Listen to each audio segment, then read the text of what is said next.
thank you all for coming. This is quite an honor and a pleasure to be here. And being a faculty member, you never know when they advertise these things who's going to show up, so I'm glad you showed up. Or your professors brought you here, and I'll try to make it as entertaining, hopefully, or at least informative. I actually already are in a university to learn something, so hopefully you will learn something tonight.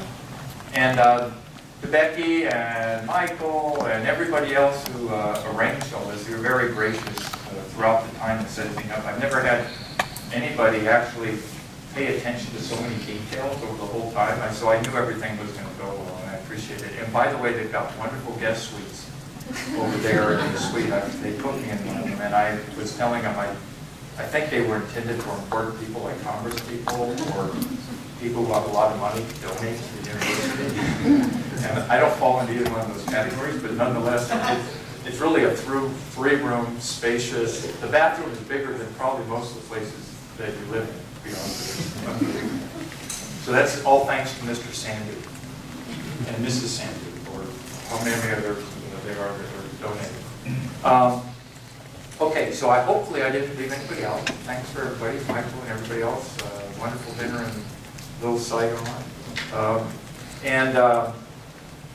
I'm going to talk to you about this today. This is sort of our latest concoction. I'm just going to briefly give you a little background, because my dad did tell me when I was growing up, he would tell me I'd be sitting there.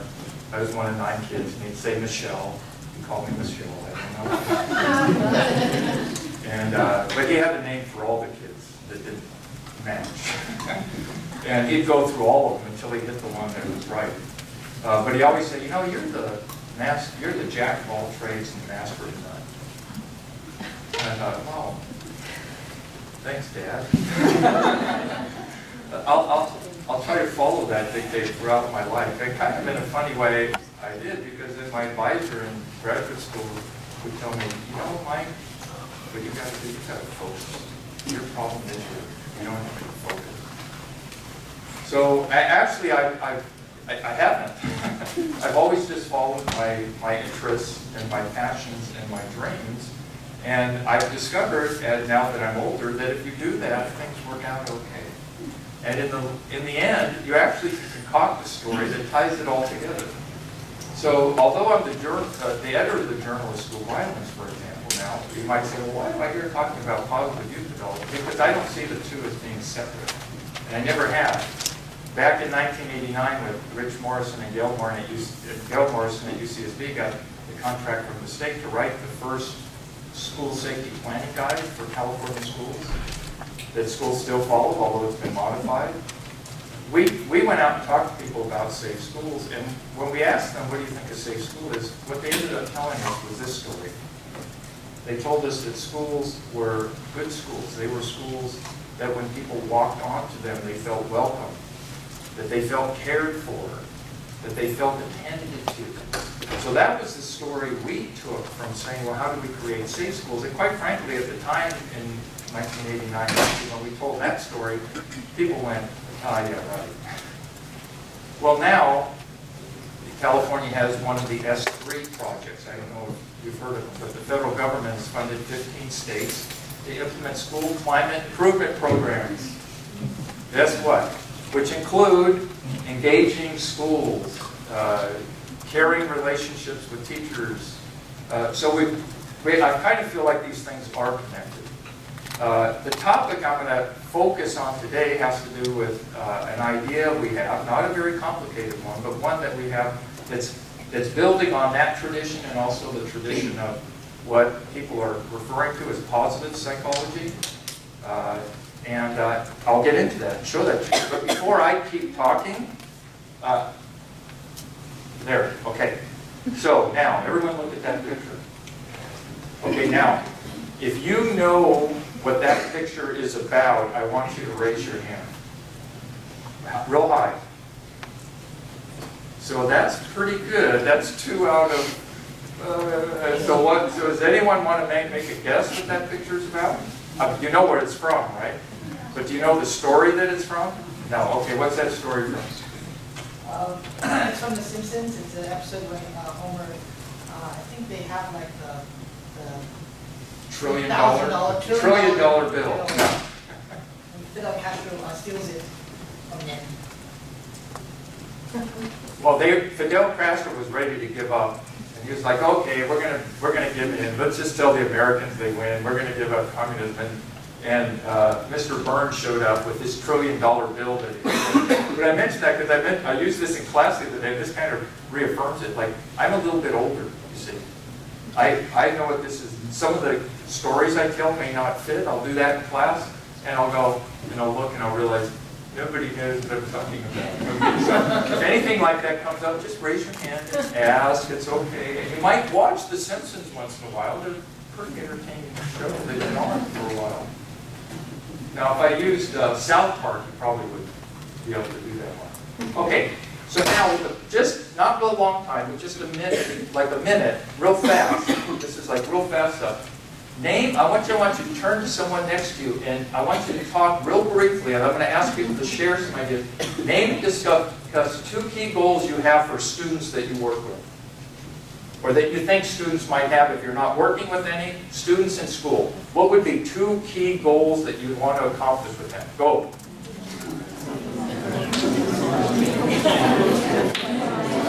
So someone offer just one of them? Let me just go around the room and get 5 or 6 of them. So when we think about students and we have goals for them that we want them to accomplish, what are some of the things? You talked about having positive coping skills. Positive coping skills. A sense of self-mastery. Self-mastery. Okay, well, you're a unique crowd. A love for learning. Love for learning. Okay. Back here? Back there? You? Back row right there? To stay in school. What? To stay in school. Stay in school. You don't want them to drop out. Okay. But anyone else? Friend. You want them to have friends. How about some people who aren't school psychologists or counselors? Positive self-worth. Positive self-worth. And how about the people who are sitting down? Now, chair? You want them to have a chair in school? Feeling of safety at school. Feeling of safety at school. Okay. You don't care if they, no one's mentioned math. Reading? You don't care if they read? No one thought of that? I'd like my students to be independent self-learners where they can open the math book and read the examples and understand it. Okay, all right, but no, yeah. You said questions, pretending to know the answer. Okay, so you guys are really a process group. So no one cared about if they learned how to read or write or chemistry or the periodic tables or any of that, or whether they got A+ average so that they could qualify to apply and go to the university, or if they got 1,400 or 1,500 on the GREs. That's unimportant to you. Right.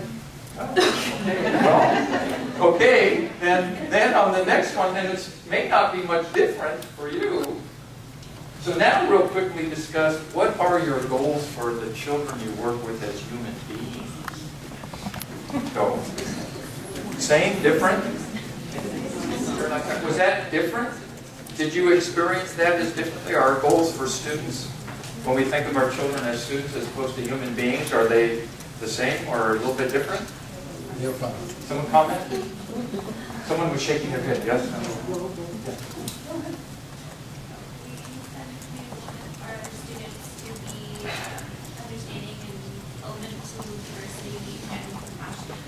Understanding, open to diversity, and compassionate. So you start talking about a little bit who, like the traits or qualities that they had. Okay? You said yes. You're shaking your head yes. If you shake your head, you get called on. Yeah. Sorry.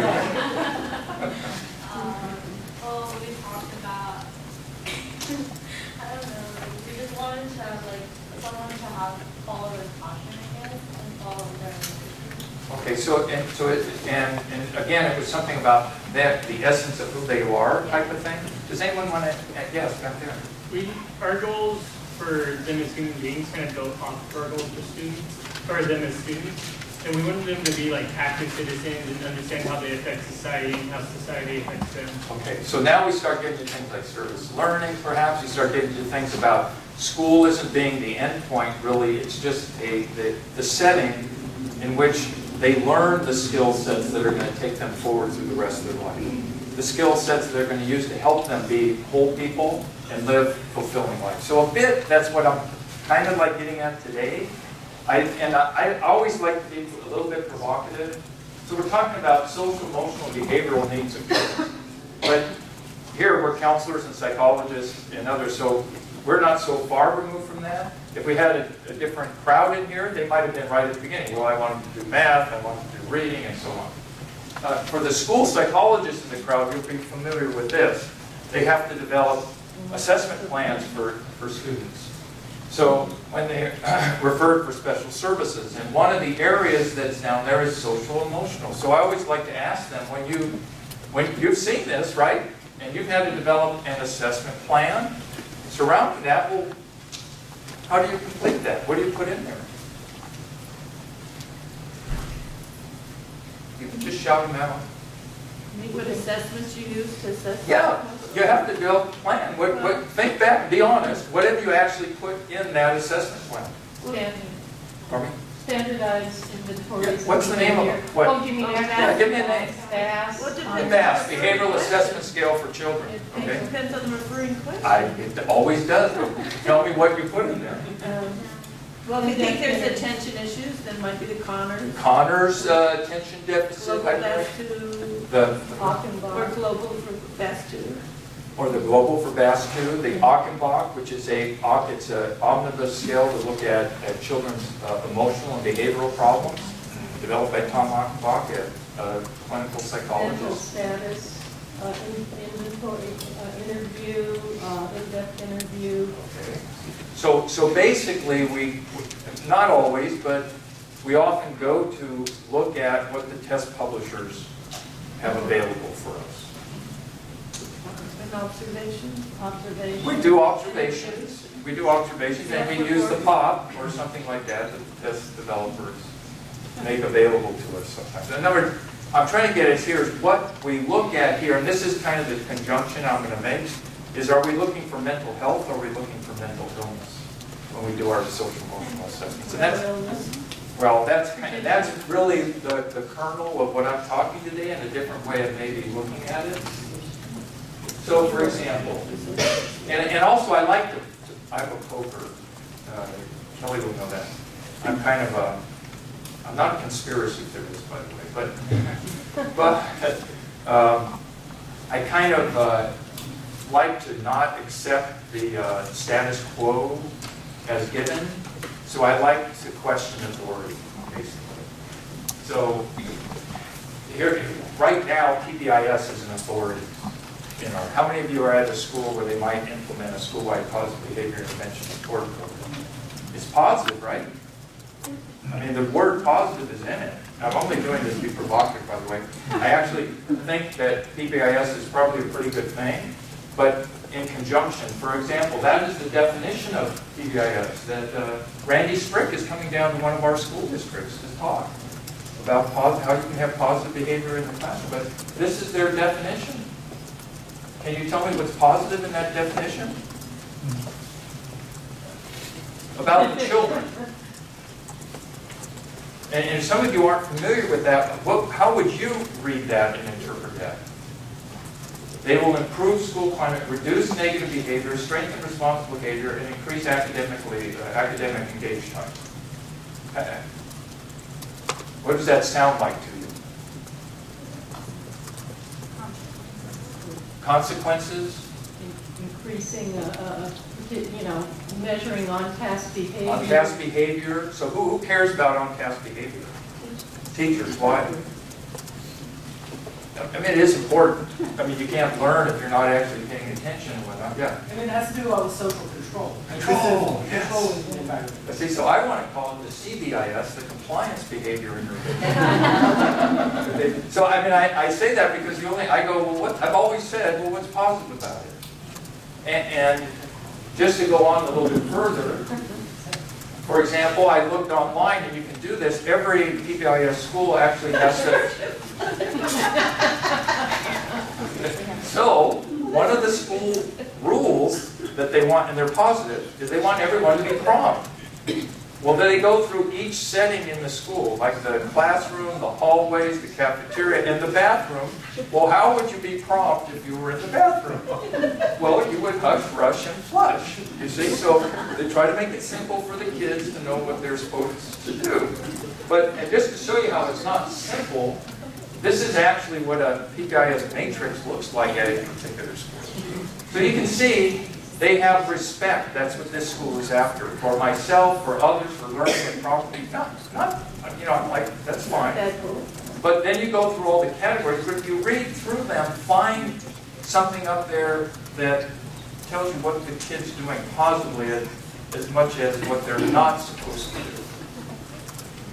Okay, and I think mostly you'll find it's telling them what they're not supposed to do. Another school has this. Be safe, be respectful, be here, be ready, be a community contributor. That sounds positive, but how do you be a community contributor? Well, you hold the door open for other people. Well, that's not bad. I was down here, and when I was leaving today, I said to Michael, student waited and held the door open. That was cool. That was nice. Be conscious of your voice level. Pick up objects and put their leather. So these are all things adults want the kids to do. Let me be honest with you. So this is a big, huge push nationally. They love it. Now, some of you may be at character count schools. How many of you are there? One. Okay, they're not around here, so two. Okay, and are those the characters? I mean, I always thought, why do you want a bunch of characters in the school anyway? But and are those? Does anyone here not think that we don't want people who are trustworthy, respectful, responsible, fair? I go, sure, I'm all for that. But if you look what's up there, what do you see on the right? And I highlighted a few things that I thought looked like spoke about who the kids were as human beings. Is what I'm driving at this. You see, there's only one there that expresses gratitude towards others. So our approach right now in schools just seems to be a little bit along the lines of trying to get compliance with kids, to get them to pay attention and to sit there and be involved. And we've candy-coated it in these positive ways of talking about character building, which I think is great. And positive behavior. I always said to my kids before they went to school, I was a little easier on them. I am a little easy. I just said, work hard, have fun, be good. Every day they left for school. I figured if they did that, it probably couldn't be too far off. Okay? And so I didn't want them to make a problem in school. I wanted them to be good. But still, that doesn't tell me about who they are. Now, another point of conjunction, mental illness.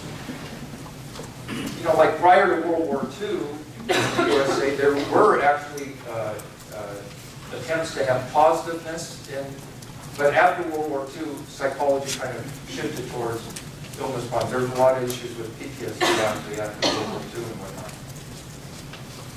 So if I asked you if someone had two mental illness conditions that went together, did you think of a word that went to describe that?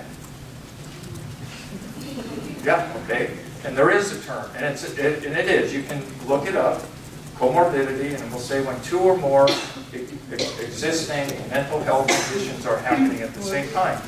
And it's actually used in medicine too, right? Because if you have high blood pressure and diabetes, that would say, oh, the combination of those two things is worse than just having one all by itself. So it's the conjunction of the two. They compound one another.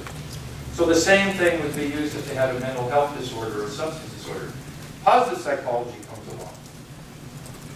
And it tries to, and I should say that, you'll see it, it didn't just come along, but Marty Seligman, when he was president of the APA in like 1998, decided this was his theme for the year. The idea here is that it's the scientific study of ordinary human strengths and virtues as visited on the average person. So it's not extraordinary. It's like, what are the conditions of life for regular people that help their life be more rich? And focusing on those. So what makes life go well as opposed to what creates problems?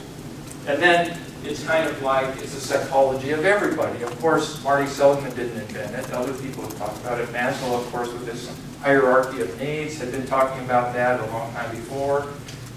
Forgive the use of the male pronouns and everything in there. Obviously, things were a little different back in 1950. But you could see that he thought that at that time, psychology was still focusing on shortcomings, illnesses, sin, and not about potentialities, virtues, achievable aspirations, something that helped them live a flourishing and whole life. So that's these are kind of the things that are influencing our thinking. The positive psychology movement has just boomed in the past 10 years, so it's all over the place now. You can see these are journals that have actually started. Journal of Positive Psychology, Journal of Happiness Studies. And Prevention Science, Handbook of Positive Psychology, Handbook of Positive Psychology in the schools. I mean, who would want to do that? Child indicators research for assessment purposes. In Australia, they're really big on this. They actually have a national Aussie optimism program where they actually have developed a program called the Optimistic Classroom, where they are systematically trying to infuse these positive principles into how they educate their children. Now, this is a little background, so where am I coming with it? You'll see where I'm going with this. But another thing that's influenced my thinking has been the resilience research. So some of you may be at schools where they do like 40 developmental assets. So this is stuff that comes out of the Search Institute in Minnesota. And for years, they've kind of recognized that students who have a number of these protective factors, or they call them assets in their life, seem to have better outcomes. So for example, if you look there, problem alcohol use, and they have 40 of them. So you can see if they have from 0 to 10, 11 to 20, 21 to 30, or 30 to 40 of those assets, the percentage of the students who also report that they have or as it's defined there as an alcohol problem. And you can see the fewer the assets, more of the students will report that they have an alcohol problem. And you can see if they have a lot of these assets, almost none of them report that. Okay, so you can see the idea kind of like being, same thing would be true with violence, they're even more strong. Very few of the students who have 31 to 40 of the assets report they engage in behaviors that are aggressive. So you can see schools, you can see the attraction to them. They're going, wow, this developed assets because if we did that, we might help take care of some other problems. But you also notice you don't have to have all of them, do you? In fact, on average, students only have about 20 of them. In fact, I might worry about you if you claimed that you had all 40 of them, to be honest with you. So most of the kids are in the 21 to 30 range. So that doesn't mean they have all of these things. They have about half of them. And you know what? Some of them have some issues they're dealing with, but generally they're doing okay. So that was our first kind of hint. Well, we don't need to do all of this. How about if you look on it on the other end of the coin, and you go, what if things are going well? So what if they maintain good health? And you can see there. Again, 21 to 30. Pretty good. A little bit lower than the 31 to 40, but not symmetrically lower. And even the kids who have 0 to 10 are reporting poorer health. Succeeding in school. Okay, so if I asked you earlier what's your goal for students, you'd say, well, I want them to succeed in school. I do want them to be eligible, meet the UC or CSU or Chapman entrance requirements when they graduate from high school. Okay, well then you want them to have a lot of assets. See, so good outcomes, bad outcomes. Here's another way of looking at it. Alcohol has used alcohol 3 or more times in the past month, specifically 45% versus 11 or 3%, or violence, 62%, 18 versus 6%. School problems, skipped school in the past month, or as low grades, 44 versus 10 and 4%. So again, there's a strong association here, but also, you don't need all of them. There's another, since I won't go into great detail on this, but there's another way of thinking about it, and these people from Scandinavia, where they do doctoral research, apparently, have come up with this, what they call sense of coherence, when you think about wellness. So when I ask you the question, what do you want for your child, for the children you work with as human beings, you might, if you had thought about it long enough, thought about some spirituality things, intellectual development, emotional development, social development, being in a healthy environment, getting pre-occupational skills. I mean, so the well life would be one that had a balance across all of these things. In fact, someone actually did a study where they actually looked at the number of domains that these, what they call sanctuaries. So these would be like home, school, peer group where they were strengths for the person. And you can see up there from 0 to 5, domains of protection. The sense of coherence, or that measure of wellness, is stronger as a student has more of the, or the youth has more of these sanctuaries available to them. The opposite is true. When those are risk factors for them, their sense of coherence is lower. So here's another indicator like, okay, you know, you don't need just family or school, but it's better to have some combination of these things. This is the model. How many of you have seen this? This is a test. It will be on your exam. John told me he's putting on his exam this semester that's coming up in 2 weeks. This is the model that Bonnie Bernard developed for the California Healthy Kids Survey. Another test. How many of you heard of the California Healthy Kids Survey? How many of you have looked at the results? Undergraduates, you're not going to be testing on this. Don't worry. So this is the model. Bonnie Bernard was very active in resilience research for a long, long time. It's been a real gift to California, quite frankly, to have her involved.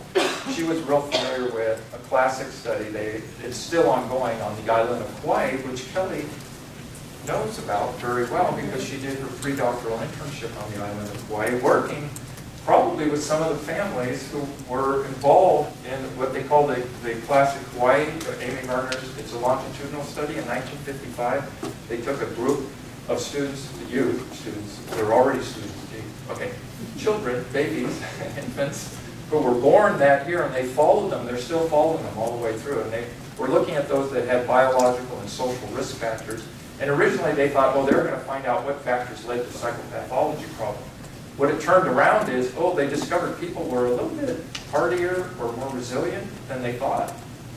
And things didn't turn out as poorly for them as they thought they were going to. And so it became a study of, well, what factors helped turn that around. Bonnie was very much involved in that research from the beginning, identifying which variables seem to be associated with better outcomes for our children. And she developed this model, and you can see it has external assets, caring relationships, high expectations, and meaningful participation. So the student perceives that the adults, or peers, or family, community, when they look out, they see those types of relationships. That's what they experience. Supportive ones. High expectations. The people are expressing to them, and it's different. It's different than expecting you to go to college. It's the belief that you will be capable and you can do things. It's not telling you what to do, but expressing belief in your capability, where you're almost like it's the opposite of self-efficacy. It's kind of like their belief in you, that whatever you try to accomplish, that you'll be able to believe, and expressing that to you, so you don't feel defeated. And then meaningful participation. And I'll just tell you right now, we're pitiful on that aspect. The students do not feel they're doing things that are relevant, meaningful, important. The schools that are trying to do service learning and that type of thing are trying to make these things more relevant. So, but school, home, and community, and peers. So she's saying you have to have the context of support. These would be the sanctuaries, if you will. But then she also, the research has looked at things, well, what about the student? What is in the student that makes a difference? And she identified from the research cooperation, empathy, compassion, empathy, problem solving, self-efficacy, belief in their ability to do things, self-awareness, goals, and aspirations. So our California Healthy Kids Survey for a number of years has had a part of it called the Resilience Youth Development Model.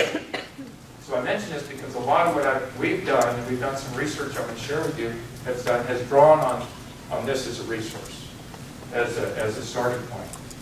Unfortunately, now when the state reports back to the schools, they focus on the external assets, and they don't focus, they don't even ask the questions about the students' internal resources anymore. And I understand why they do that, because the schools say, well, we can do more about our climate than we can about the students.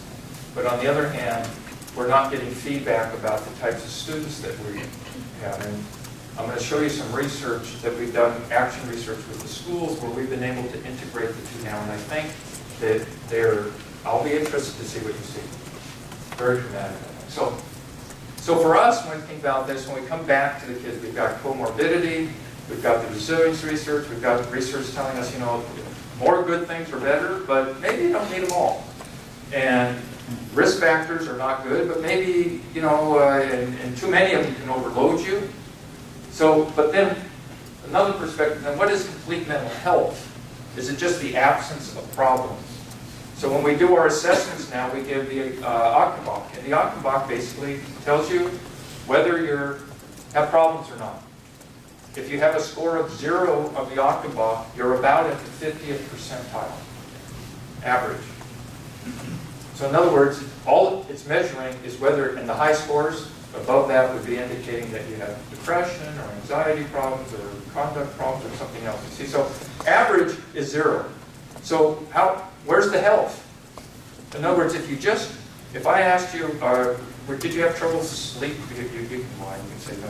Okay. Well, I know you have exams coming up, so you probably had trouble sleeping. So you have had trouble sleeping in the past few days? Waking up at night? Have you felt blue and overwhelmed? And, you know, if you go, no, does that mean you're mentally healthy? It means you're not depressed, right?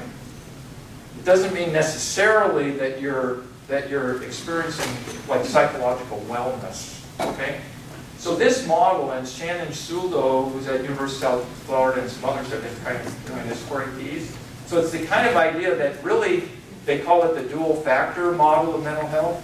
The one part has to do, are you having symptoms? You know, you go to the doctor, same thing. Do you have high blood pressure? No. Do you have diabetes, type 1, 2? No. Okay, well, you're healthy then, get out of here. Well, no, you might not be completely healthy. You might be a little, maybe get in a little better shape. I mean, you might not be in the ideal. So in the mental health field, they talk about whether you have clinical symptoms or not, high or low, and whether or not you have a sense of well-being, a satisfaction.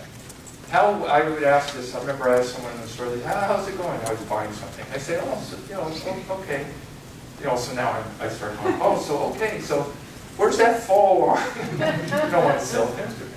Where's that fall on the, like really bad to really good? They go, yeah, about in the middle. So it's the kind of sense that if you ask people at any given point in time, they can kind of give you a global sense about how life is going. It doesn't mean it's always at that level. Probably during finals week, it's a little lower. After winning $200 in Las Vegas, it's probably a little higher. So this is kind of the model. So when we think about it, we think about it as a dual factor. So putting all that together, what were we interested in? We were interested in finding out what was it that these positive traits and how they fit together actually, and contrasting the dual factor model. We know what the combination of things is for mental illness problems, right? It's comorbidity. So for those of you who've been studying this, what's the term when you put two good things together? Well, there isn't one, right? I mean, can you think in your mind, if I said if you had a combination of optimism and hope together, what would you call that? Awesome, right? And so we're trying to coin this term because we're saying if we said comorbidity, people would know immediately what you're talking about. So is there a term that we immediately know? And very little. So anyway, my son, one of the benefits of him doing AP Latin and passing the Latin exam, I was talking to him and he said, well, he says, co-vitality. So it turns out there were actually a couple of people who started to dabble with an idea like this. Interestingly, the first one was someone who was actually studying sort of complete health in chimpanzees. And they came up with they used the word co-vitality to describe the sort of the complete wellness, the social, physical, and whatnot of chimpanzees. So this is our term. But here's our idea. This is what we say it is. We say it's the co-occurrence of positive interpersonal assets and interpersonal resources, the combination of which increases the odds of a youth having positive developmental outcomes. So it's not an earth-shaking idea, but And there's the picture. There you go. So, but it brings up the question, you see, for me is, what is our dream for them? And who is he or she as a person? That's what we're more about when we're thinking of co-vitality. Rather than the problems they're having, who are they and who are they becoming? So when we're doing our assessments and we're thinking about it, we're looking at them at, you know, they're like, for me, children are like a flower, it's a bud that's going to be blooming. The question is, how do we help them, and how do we help them become that? You know, and what are their dreams? I often ask this, we do our surveys in schools, and it hit me because at the end of this time I had an online version, and I gave the students a chance to write an open-ended response to the question. And I was floored. I mean, I was actually devastated. My well-being went down after reading the comments of the students, because I'm like, oh, we're doing this because we want to help the students and all this. And a lot of the students didn't experience it as helping them.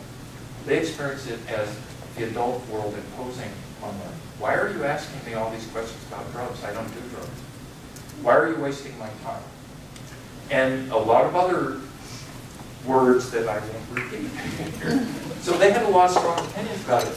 And I realized, you know, we're not asking them, what are your aspirations? What are your dreams?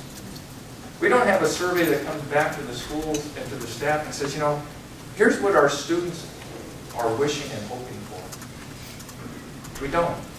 We ask them, a vast majority of, we ask them multiple times how many times they smoke marijuana or how many times they drunk alcohol, but we don't ask them what their dreams are. So we're taking this co-vitality idea. Our idea is to try to figure out if this works. We try to take a broad age span from younger kids through college age. I'm going to go through a couple of studies just to kind of show you, is there any foundation? Should we go any further with this idea? One of our first ones, we're doing a cross-national co-vitality investigation. We're doing that in several countries. So as a first step, we always start with college students. Thank you, undergraduates, for taking the surveys in your classes. But that was the first step. And we thought, well, let's bring a lot of these positive ideas together. Hope, optimism, self-efficacy, gratitude, life satisfaction, happiness.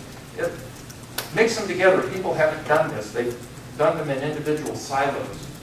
And we're doing this. It's part of a larger investigation you can see there. There's like a whole, like 5 or 6 students doing their master's theses at Queensland University of Technology on this just now, and they're just getting into doing the data.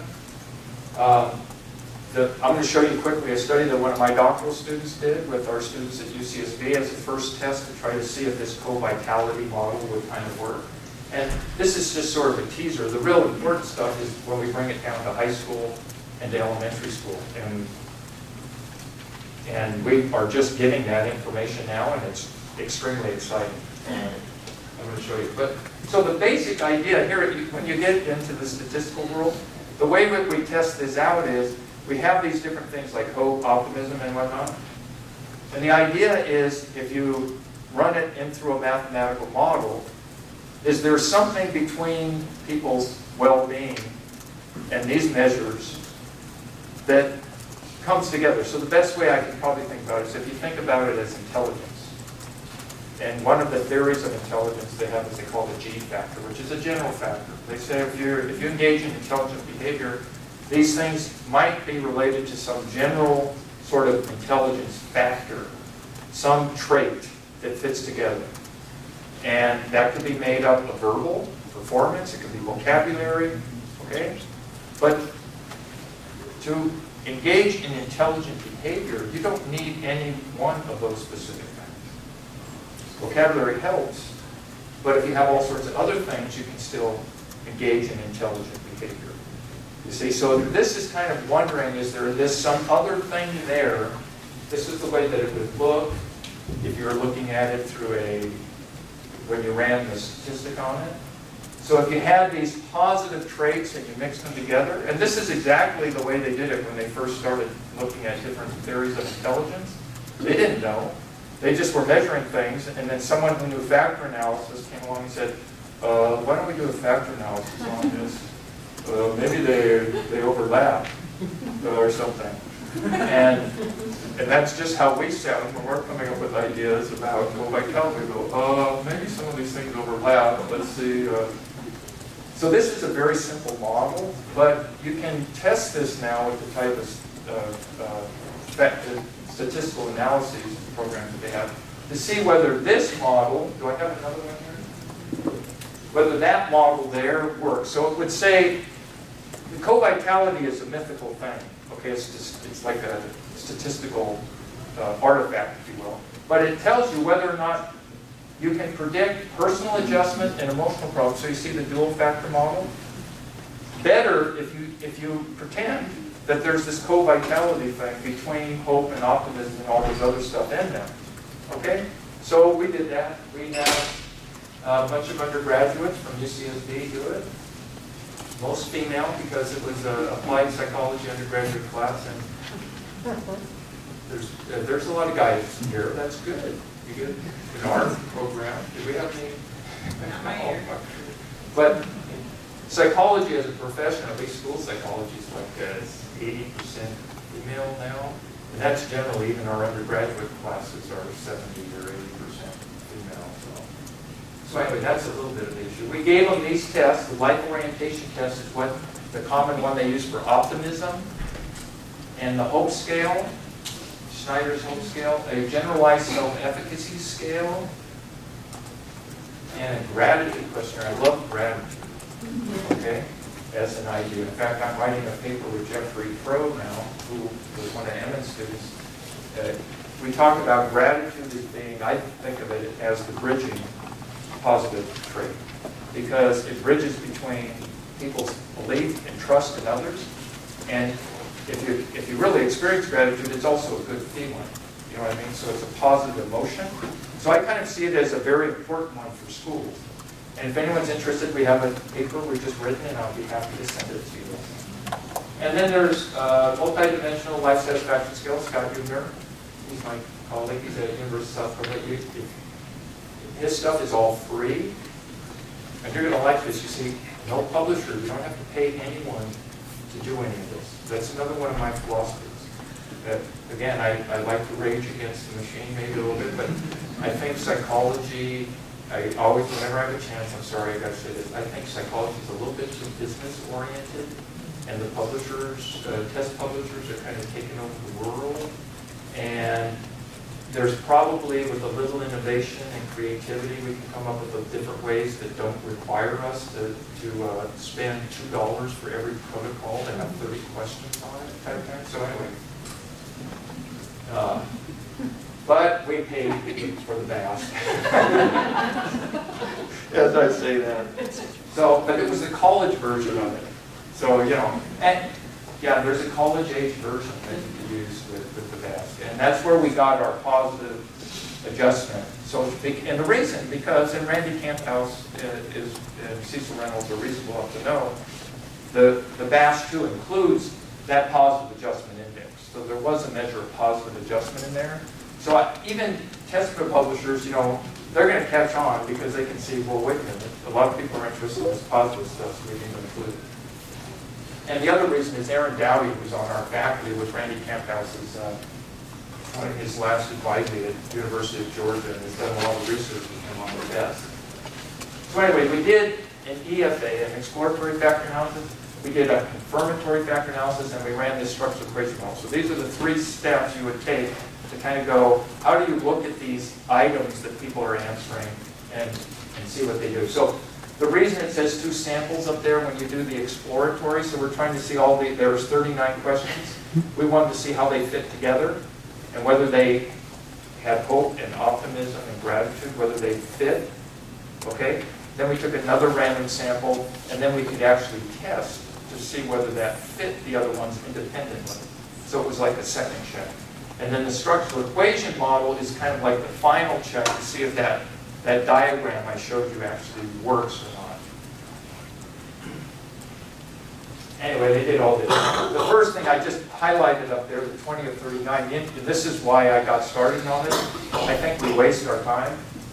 There were 39 items, but when we actually did the exploratory factor analysis and mixed everything together, only 20 of them were left. Half of them.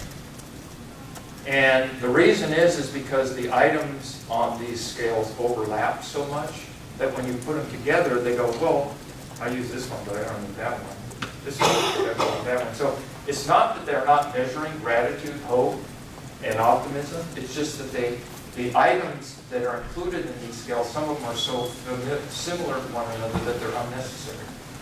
So I always like to say that because I go, you know what? You don't need to be asking people to do 39 questions. You can get the same information with 20. So that's our next paper coming out. I don't know how they'll react. So these are the two different ways we looked at it, okay? On the left there, it just says these are positive things and they're related to one another. So the term, you just say that they co-vary with one another.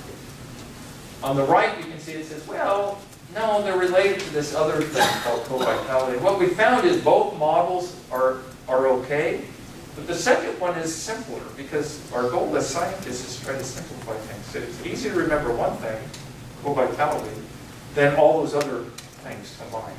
So we actually found reasonable support for this with our college age sample. So this was our first sign that, well, there seemed to be something there. And that's what the actual, and this paper is published now. So if someone was, for whatever reason, really interested in it, I have cards and I'll give you a card. You can email me and I'll send you a copy of the article that we wrote up on. And it also has a lot of other background on why we did this. So if anyone is taking positive psychology or something now or has an interest in it, I'll be happy to share that with them. So basically, and this is a pretty good fit. You can see that all of the positive traits fit. Those indices there, like 0.68, 0.62, go from 0 to 1.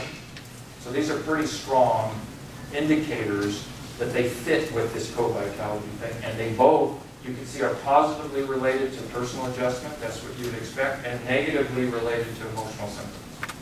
So co-vitality, go. I'm happy. Okay, well, what about adolescents now? So we've done more with that. We have a more elaborate model with adolescents because they're more complex. So this is our take on the world. We're drawing upon all those things I talked about before and drawing a lot on Bonnie Bernard's work. We try to go, how do we see these things fitting together?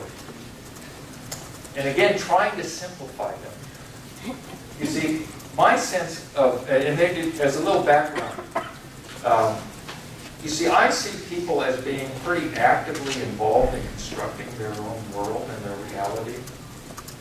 So I think that people are like naive scientists.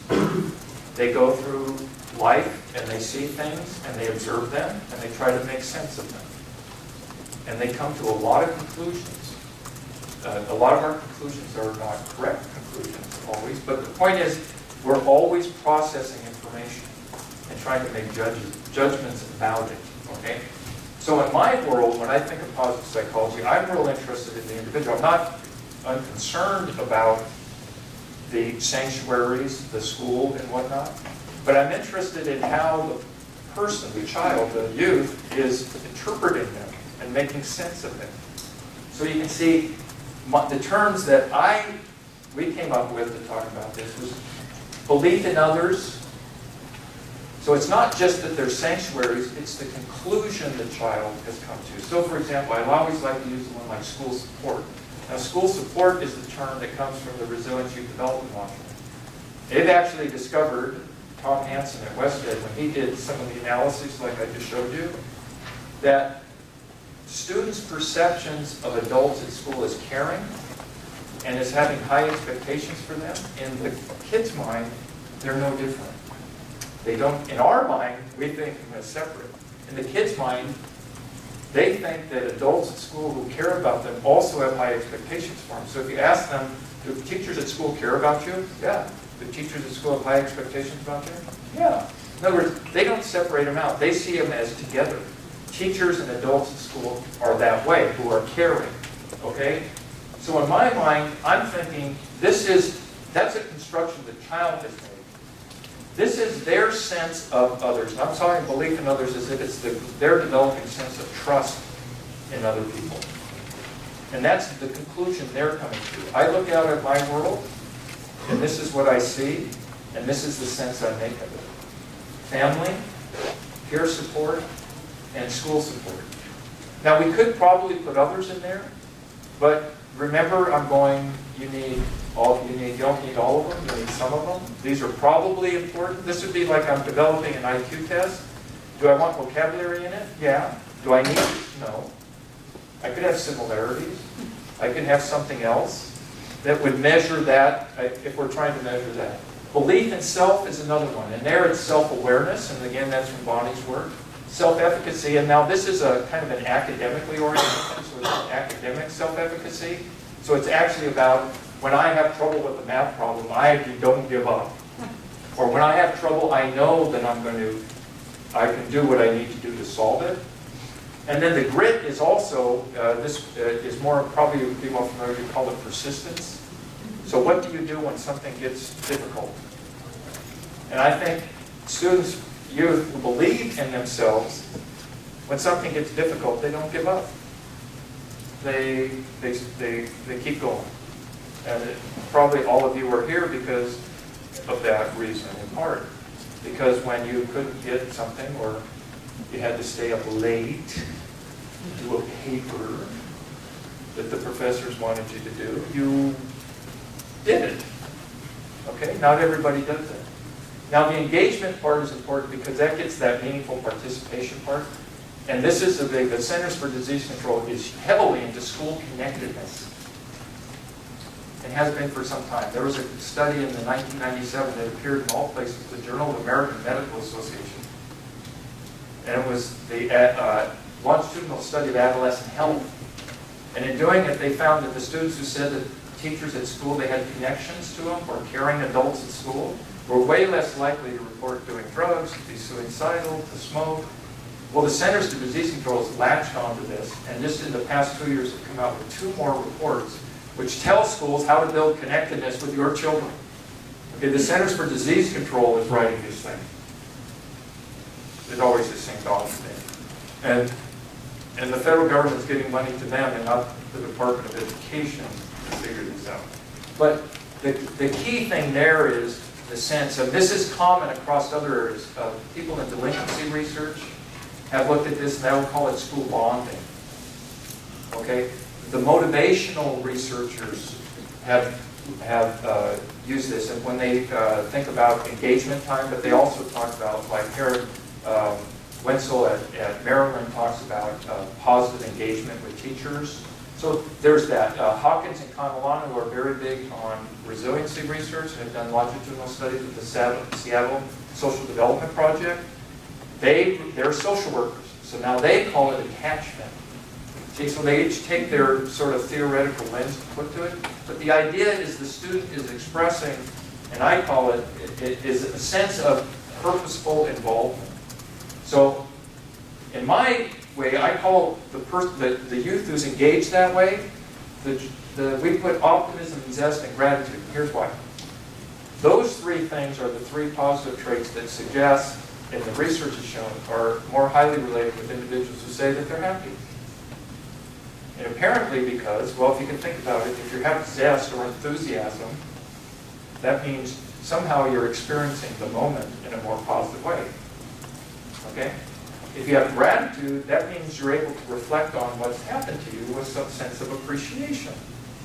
And if you have optimism, that means you have an expectation that, all things being equal, that things are going to work out okay for you in the future.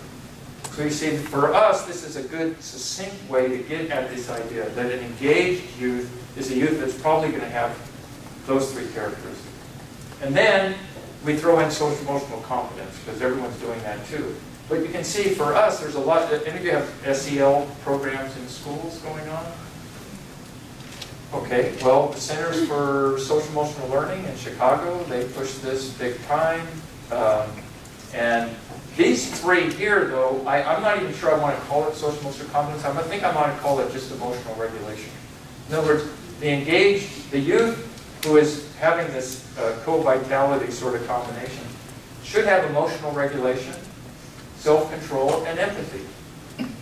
Now, well, it could be other things, or you could call them something else too, but this is our first take on it. And Self-control is real important. That's, you're familiar with the Michelle's classic study with the 4-year-olds, the marshmallow study. Michelle, a number of years ago, took 4-year-olds and put them in a room at the university, not as nice as the rooms here, by the way. And they put a marshmallow on a plate, and then they went, oh, I've got to go into the other room. Oh, okay. Can you leave the marshmallow there? And if it's there when I get back, I'll give you another one. So what did the kids do, the 4-year-olds do?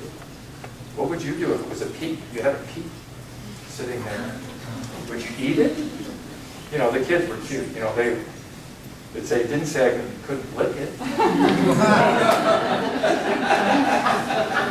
Smell it. Okay? Well, the kids who were able to have self-control and delayed gratification, they actually followed them for the next 20 years. And if they were able to wait your turn, they had much better developmental outcomes than the kids who went to hell with it. I'm eating this thing. I don't care if they're taking any other one. So that one simple test. They've actually done this with college students, by the way. They've brought them into a room with radishes and freshly baked chocolate chip cookies. And they've set them down. I know, this is cruel. And they've set them down, and one of them, they said, you can eat as many of the radishes as you want. And the others got to eat the chocolate chip cookies, and the others were just controlled. They didn't have either of those, and they told them they were doing a sensory experiment. Okay? And when they came back in, of course, the people who ate the radishes were like, they had to use self-control. Right? And the people who ate the chocolate chip cookies were like, cool. You know, I'll eat as many as I want. When they came back, they said, yeah, we need to let the memory, they took them away, let the memory fade. So in the meantime, we'd like you to help us with another experiment. And the other experiment is that they had to do these mazes. They make you trace. You can't lift your pencil up. Except the problem is you can't solve them. So the real measure was how long would you continue trying and how many attempts would you make. Okay, and what they found is the people who ate the radishes lasted far less time on the task and made fewer attempts than the others. And the whole reason why is because this is what research has found with self-control, interestingly, is they used up their self-control. It's not a skill that we have. It's not like we can teach you self-control. It's a resource of energy, apparently, that we have. And once you use it up, you've got to take a time out and you've got to recharge your self-control battery, so to speak. And that's what they were finding out here, is the people who had to use that, you know, eat the radishes, then had to use more self-control on the difficult tasks. Well, they didn't have as much self-control to draw upon. So these are things that aren't just for kids, they also are for us older. So these are our elements, and you see what we say is those things we think will measure psychological well-being. And psychological well-being, the way they go about measuring that now, is basically some measure of life satisfaction. So your life globally, how's your life going? Wonderful. Just great. Now, if you say that the wrong way, it doesn't sound right. How's your life going? Just great. Yeah, if I say that to Flora, my wife, she'll go nuts. You want to go to the someplace or for dinner? Ooh, no, don't hesitate. Okay. So the other part of well-being is emotional experiences. So this is, on balance, do you have more positive, on a day-to-day basis, do you have more positive emotional experiences than negative? So think about it. In general, hey, my life is going good. And when you go to sleep at night, you go, wow, yeah, that was pretty good. Yeah, that was pretty good. Yeah. And then during the day, you actually had some positive emotional experiences. That's psychological well-being. I mean, it's pretty simple when you think about it, but how do we get to that state? Now, quickly, we actually searched literature for studies that have done this, and there are little names up there, but I can provide them for people. And you can see each one of those has a measure that's available from the literature and has been used in the literature and has some proven characteristics. And what we did, though, is rather than just because, you know, we're not naming people, and Can you imagine, like there's 12 things there and 15 things, and if we gave the entire scales to everybody, they would have had like 150 or 200. You ever read those studies and they have the list of things they gave to the kids and you go, no children answered 200. No 7th graders sat down and answered. This is impossible. No, I've done it. I've been in rooms with them. This doesn't happen. This is a fantasy that you're having. And then you're telling the world about what you found in your fantasy. We went to the literature and identified the scales. So for example, emotional regulation, we found a measure for that, but we took the highest loaded items for each of them. So we took the best items from each of these. Now we notice some of them have more than 3, and they have 3 because if you're doing this confirmatory factor analysis, this statistic, you need at least 3 items to measure something. So to measure emotional regulation, we would need at least 3 items. Some of them have more than that because we couldn't tell from the research which were the best 3. So once we've done this, one of our next steps is to pare this down. So you see, we could end up with 36 items. Your social emotional assessment. 36 items to measure all of these things. I think that's, just from a practical point of view, kind of exciting. So they measure that, and then life satisfaction, and then the positive and negative emotions. A common one they use is called the PANIS, the positive and negative affect scale. Great. The life satisfaction scale is the student life satisfaction scale that Scott Hubner developed.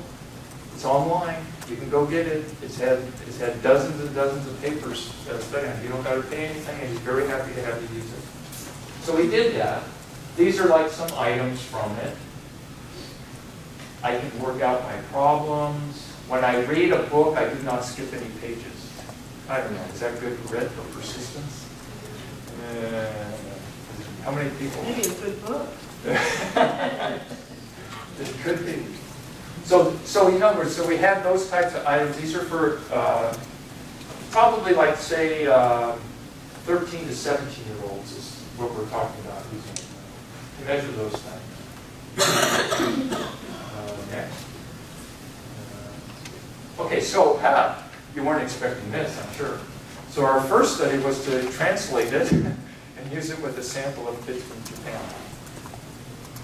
Middle school students. My colleague Doug Smith, who's doing this with me, works in Japan on a bullying prevention program. They're doing a national study there in bullying prevention. So one of his colleagues there said that she could do this. So when they were over there, they translated it and gave it to them. So you see, we did this same thing. So like with the college students, and you can see our model. All those things we're trying to measure, belief in self, belief in others, co-vitality, and we're looking at positive psychological well-being. It's measured by Scott Hubner's life satisfaction scale, and the positive and negative affect. And guess what? It works.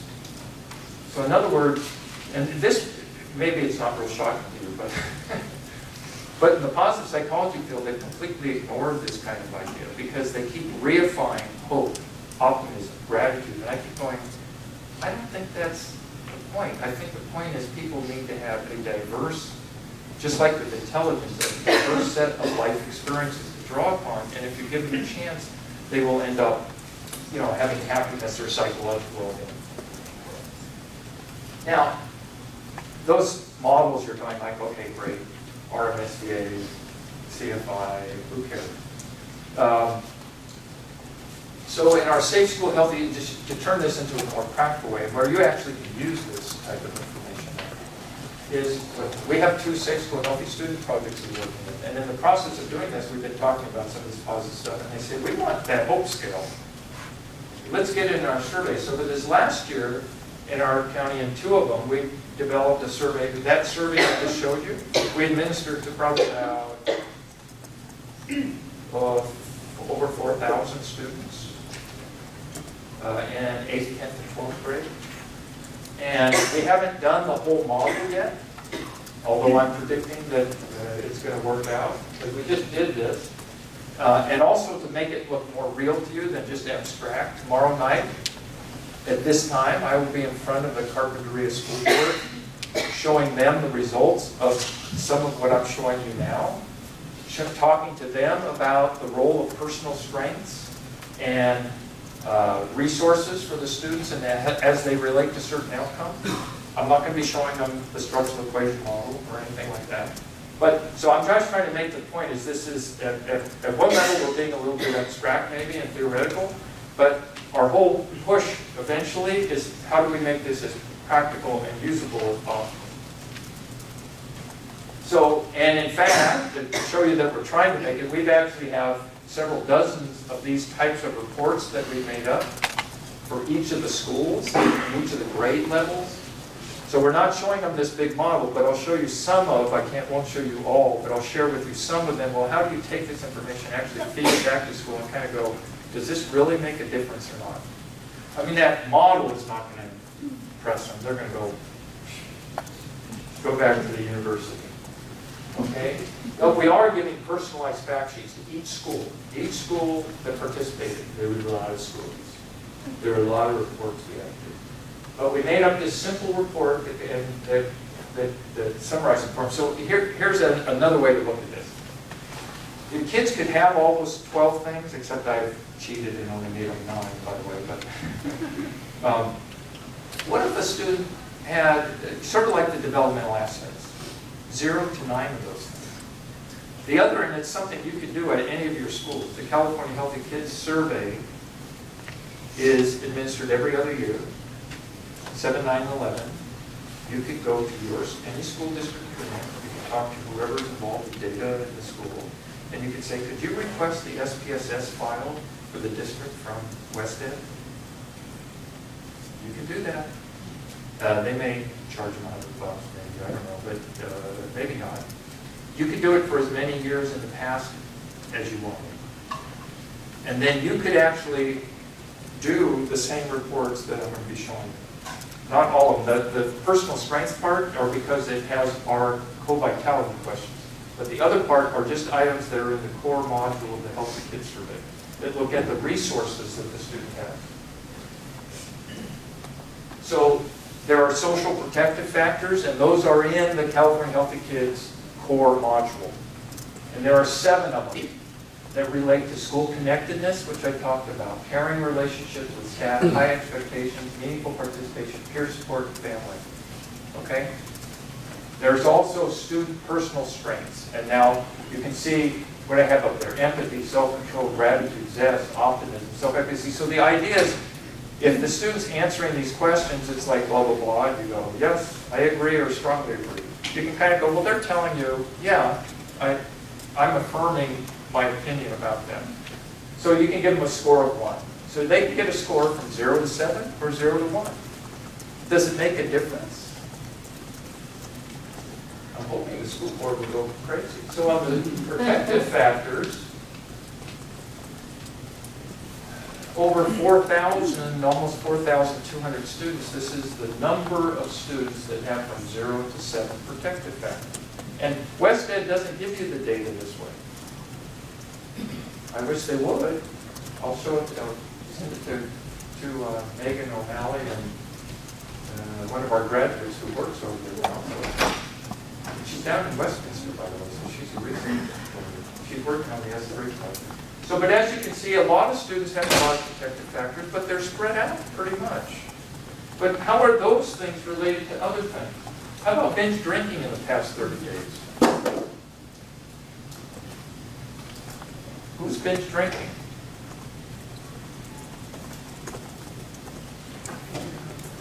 Kids who are saying they don't have a lot of sanctuaries. I mean, so this is confirming, but when I presented this up in one of the communities we're working on with this, one of the administrators at one point went, have we been asking the right questions? In other words, although we're interested in binge drinking, she was like, you know, if you ask about binge drinking, you say 30% of the kids in our community are binge drinking. Well, what are you going to do about it? What are you going to do? What kind of a program are you going to start? A program to reduce binge drinking. You're going to call in the local council on alcoholism and drug abuse or whatever to say, can you help us to have a drug prevention program in school, right? But if you look at it this way, they're starting to go, this way I'm trying to prep the administrator. I said, what are you going to do when the school board says, What are you doing to build the number of protective factors in kids? Well, you wouldn't call counsel on alcohol and drug abuse to do that. See, so I think it changes the dialogue. The other thing I wasn't able to show you there, when we do our reports now, we don't report the number of students who do binge drinking, we report the number of students who don't do things. 95%, and I had a hard time with it at first too, because when we did it, I'd go, but there's no problem. In other words, like 90% of the kids aren't smoking. Well, when you get it that way, it affects you differently, I think. How about they feeling safe at school? Go feel safe at school. You want to increase school safety? Build the assets, build the resources. How about feeling sad, the psychologists? Who's feeling sad? It's the kids who don't have these sanctuaries. But I will say too, you know, a lot of kids feel sad, and that's the other thing we found from this to try to tell them. There's a real need for mental health supports in schools. Because even the kids who have a lot of assets still may experience life in a way you can see it's not. I mean, it's kind of flat even around 4, 5, and 6. How about feeling suicidal in the past year? See, so if you can have a suicide prevention program in school, well, how do you do that? I mean, you build people's awareness of it and whatnot, but if you want to prevent it, what do you have to do? Well, how are we going to build the connections with students so that they have these positive connections in their life? How about if they feel happy? We want our kids to feel happy. One of the presentations I was at, the principal at the school, when he was looking at his report, his first, you know, they were looking at his first comment. They said, oh, hey, look, the kids at our school are saying they're happy. That's what he looked at, not were they doing drugs. But part of this means that the staff at the school have to have a conversation. And the conversation has to be, what are our goals for our kids to be happy? Have you ever been in a school where they said that? Now, your parents in the room, what do you want for your kids? You want them to be happy, right? I mean, that's almost, you ask parents, they go, I want them to be happy. And what they're really saying is they want them to have a good life. They want them to have a full life. They want them to have a life that has gratitude. If you started asking them in more depth, they're saying they're wanting to have a life that a good human being has. Well, the only kids who are, and this is extremely happy, by the way, you know this. So that's not to say the kids at 0, 1 are saying like they're miserable. But my question is, it's kind of a social justice thing. Why should any child not be able to say, I'm extremely happy? I mean, why not? Why should some kids be able to experience that and not others? You see what I mean? So I'm like, if people think, well, that's too high of a standard, I'm like, well, some are experiencing it. Why are you saying some should and some shouldn't? Is there something wrong with people saying, I'm extremely happy? Thank you very much. It's a good day. How about my life is going well? Have you ever seen data like that? Ever? I never have. The kids who don't have a lot of these protective factors, when it is moderately or strongly agreeing to the statement, that's all it is, my life is going well. And you can see 9 out of the 10 kids who have these protective factors feel that way. So the context is important, obviously. So there are things we can do to impact the climate of the school that can increase the psychological well-being of our kids. So when we say we're going to have a mental health prevention program in my school, I say, you know what? The first thing you ought to do is figure out how you get those context and characteristics in place in your school. Climate is important. Why? Because the kids look at the climate you're setting and they make interpretations about what that means for them. Okay, they either go, you care about me, and then that has this impact, or they go, you don't care about me, and I'm going to tune out. And we can see the consequences. But the other part is in them. It's not out in the context. So what about student personal strength? So if you add up all those, 9 of those things that we have, this is the pattern you get. And we've never had enough numbers to kind of do from 0 to 9. You know, you have to kind of clump them together. And then, so again, very similar pattern. A lot of kids do report things are going well. And that's one of the other messages I always say, you know what? Most kids are doing okay. That doesn't mean they can do better. But the way we ask questions ignores them completely. Because they go through our surveys and they go, no, I didn't, no, I never did, no, I don't, I'm not thinking of it, okay? And I go back to my AP economics class and you see, I mean, they waste an hour because they're telling us nothing, and that's my question. When we start to ask questions like this, we're finding something about everybody, not just the people that we think are the most at risk, the students. So, interesting pattern there. So how is that related? How about binge drinking? Same thing. How about feeling safe at school? They say their goal is to make kids feel safe at school. I say, well, what are you doing to build their sense of control and gratitude? There are programs in school. Jeffrey Crow has gratitude psycho-ed intervention that you can use in schools, for example, that's available, that he's tested out. There's some research support. But these are pretty dramatic patterns. Feeling sad, again. Now, most kids don't feel sick. That's good. But look at their person. They're not answering these questions in positive ways on the zest and self-awareness and so on. You can see nearly half of them are saying in the past year, the question they put, this is not a good question.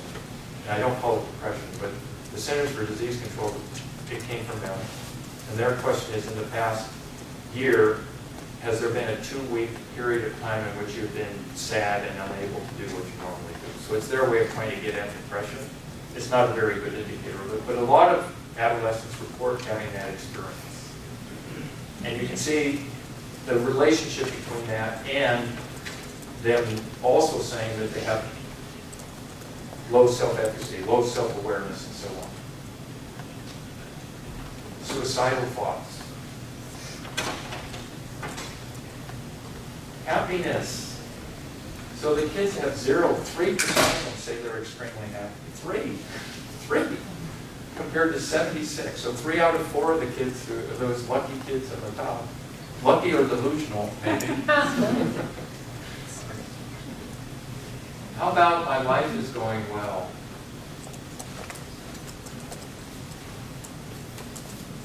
I mean, I think as educators, we would want our kids to say, my life is going well. And they shouldn't just say, yeah, I guess so. I mean, moderately or strongly. In other words, they're saying, pretty much, yeah, my life is going well. We should want that, shouldn't we? I mean, I think that should be a goal, although I've never seen a school mission statement put that in there. I've never seen something where literally almost 100% of a group was in one category and you're down to 1 out of 10 in another. So then again, they see my question is, if you have this and you sit down with the school staff and say, well, what do we want to do? I don't think the conversation is going to turn to, well, can we do goods and drugs for violence in the school? I don't think they're going to see the linkage there. Because it comes back to my question from the beginning. What kind of human beings are we hoping our children will become? And I think that most of us would say, well, we would like them to be people who have this sense of their worth.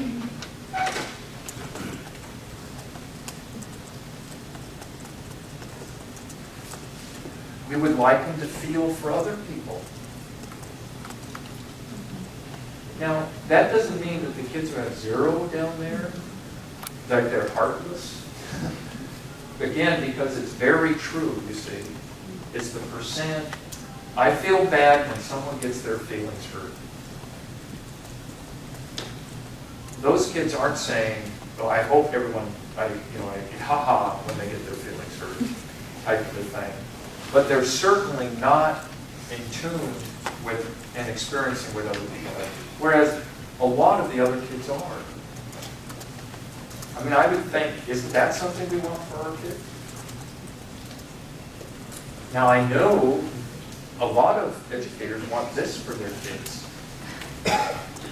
Now, these are self-reported grades, but I know when we get a chance to actually get data from them, you can see that for the kids who have very high, very few of them are saying, I'm getting low grades. Whereas the kids who are low, it's even, or even for the kids who are 0, they're more likely to say they're getting C's, D's, and F's as opposed to A's and B's.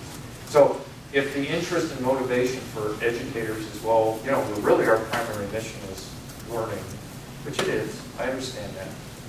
Well, it looks like these things may actually help facilitate that in addition to that. Now, we can't leave the little ones out. See, so we're moving down. We have a few more minutes. So we actually have developed a way to try to measure this with our little kids, 4 to 6 years old. And we have data now for about 2,000 4 to 6 years old. And my first 5 cats coming on there. Grades 4 to 6. So you can see there, we call it the P's scale. I was always debating, I said, no, we can't call it the P's scale because the kids will go, So, but it's the positive experiences at school scale. So we don't tell the kids that's what it is because they'll laugh at us. But, and then we had some items. They used to have a 5th grade California Healthy Kids survey, but the state doesn't require it anymore. And there's a nice instrument called the psychological sense of school membership, which looks at kids' sense of membership and bonding. Gail Morrison at UCSD used that quite a bit in her research. And then Sue Swearer, she has a kind of a global item that looks at bullying. So we kind of mix these things in together. And if none of your 5th grades or 4th, 6th are doing the checks, and you're working in a school that wants to do it, I put them online. They'd be happy, if you want it, I'd be happy to set you up to do them. So here's what so we look, and we're trying now to measure some of these things in the kids, you see. Gratitude, zest, grit, optimism. You can see zest. I wake up in the morning excited to go to school. That's how you all feel, right? All the time.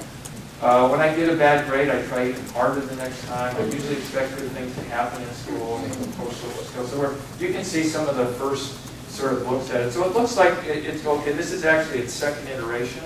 So we're right at the point where we're doing that other analysis, that EFA, CFA thing I was showing you before. So we're not quite as far along with this. But if you take a look at this, the same kind of idea, and we've fed this back to the school. You can look at kids who scored low on, or scored high on just 0 to 2 of those, 3 to 4, or all 5 of them. So kind of the same things we did with the adolescents. And this is not a complete, I mean, we have a whole longer report. But, for example, do you feel safe at school? And here's 3 different schools and the pattern across there. And you can see the kids who report answering the questions in a way that expresses a positive experience at school, they're much more likely to say they feel safe. So this is just for the littler kids now, okay? And these are a pretty diverse group. In fact, actually, most of these kids, I would say, are in a district that low income, poverty, a lot of farm work, family mostly. But there's a mix. Same thing. How much time do you spend? I mean, I just threw this one in here. Watching TV at home. I do this because we've decided to get rid of cable in my house, and I'm through withdrawals. So. But you can see the kids with 0 to 2 are spending a lot of time in front of the television. So that, and I don't show you here, but they also are more likely to say there's not an adult home to listen to them. They're more likely to say there's not an adult at home when they get home from school. So you can start piecing all of these other parts together. But isn't that pretty remarkable? Look, that 5%, 8% of the kids, I don't want that much TV. They've got other things to do. So you can see, we've done that. We've started with the college students. We found evidence. We've come down to the high school students. We've got good evidence from that, and we have more, and we have like a whole bunch of databases set up to kind of replicate this. And now we've brought it down to the elementary kids. I didn't show you what the elementary kids, for example, there's a question in there about empathy. The elementary kids, with 5 of them, are way more likely. The 6th graders, already less than half of them say that they feel very bad when they see someone else's feelings. So, see, I'm trying to push this down as much as possible. I think if we wait till adolescence, it's probably too late to do this. So just so you know, before we have conversation,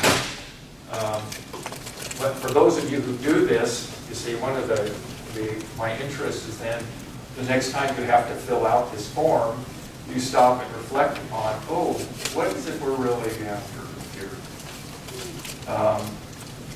How are we measuring, finding out who this child is, not just what problems they have? So that's kind of like my pitch on that for those who are involved in doing assessment in the schools, is to reflect a little bit more on how do we actually know where this kid is going and what their ambitions or dreams or hopes are. If anyone wanted, there actually is a book out there that is available. You don't want to buy it, but wait. But this time next year, we're actually have all the authors lined up for the second edition of it. Apparently, they liked it well enough. So we're coming out with the second edition, and it's going to be even better, I think. And I'm going to include like PowerPoint slides for each chapter so that you could actually then, it would facilitate using it in a course or for in-service, like when you go out to the school district, you want to work with the school staff to better understand some of that. So we're going to try to make it a little bit more applicable. I have a dream. One of my dreams now is we've got this simple model, and it looks like something that we think is relevant. And you know, we do the National Youth Risk Behavior Surveillance Survey by the Centers for Disease Control. That's how we get this information. So with this core information and with some other people, I'm hoping that we can get a proposal to start the process of getting a national, of course I want to call it the National Co-Vitality Study, but I want something that's really a measure of, of national America's youth well-being or something like that. So that we actually get positive indicators about them. And you can see we can do it in a real efficient manner. Which, by the way, you notice, with 36 questions, it's not completely, at least for the core, it's not completely out of the question to maybe use it as a progress monitoring tool, or pre and post for special ed or something like that.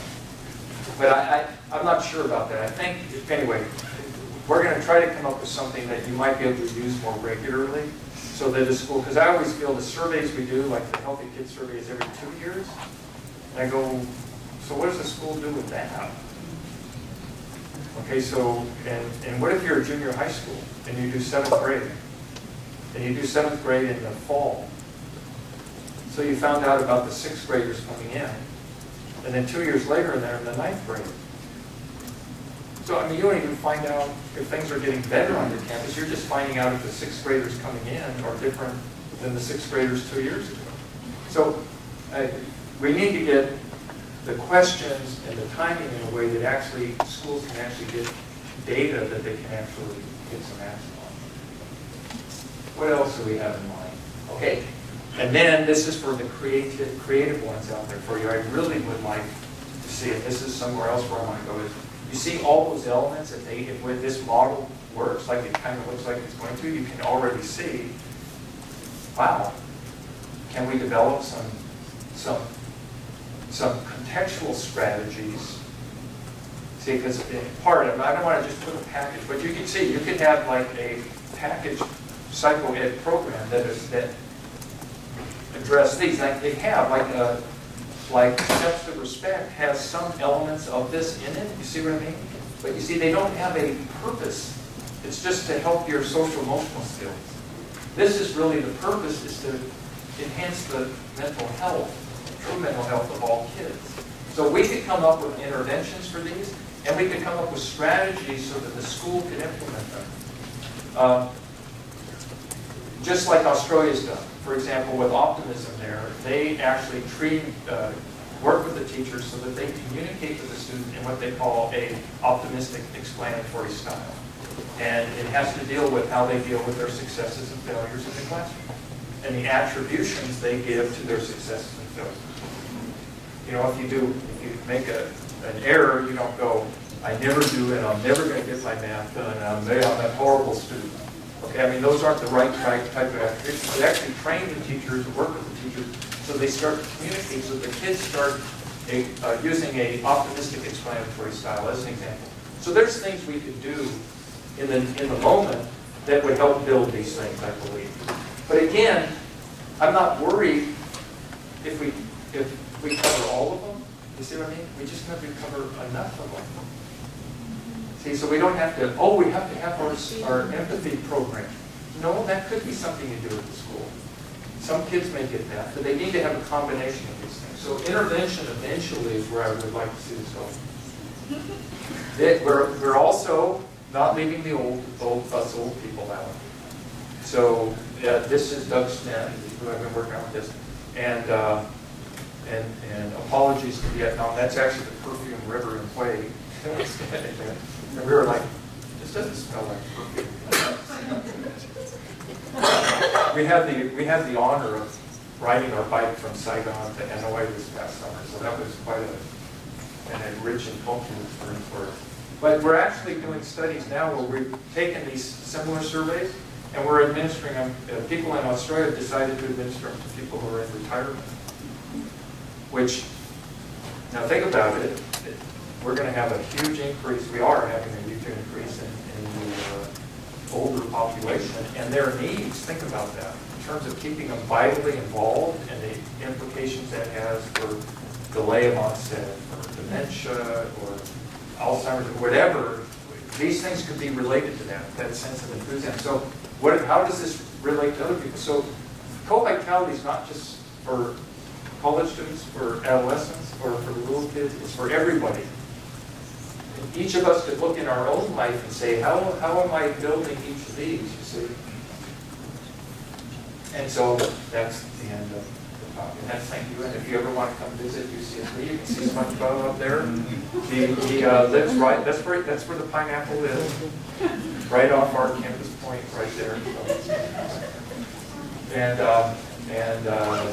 And I thank you for it, and look forward to having a conversation.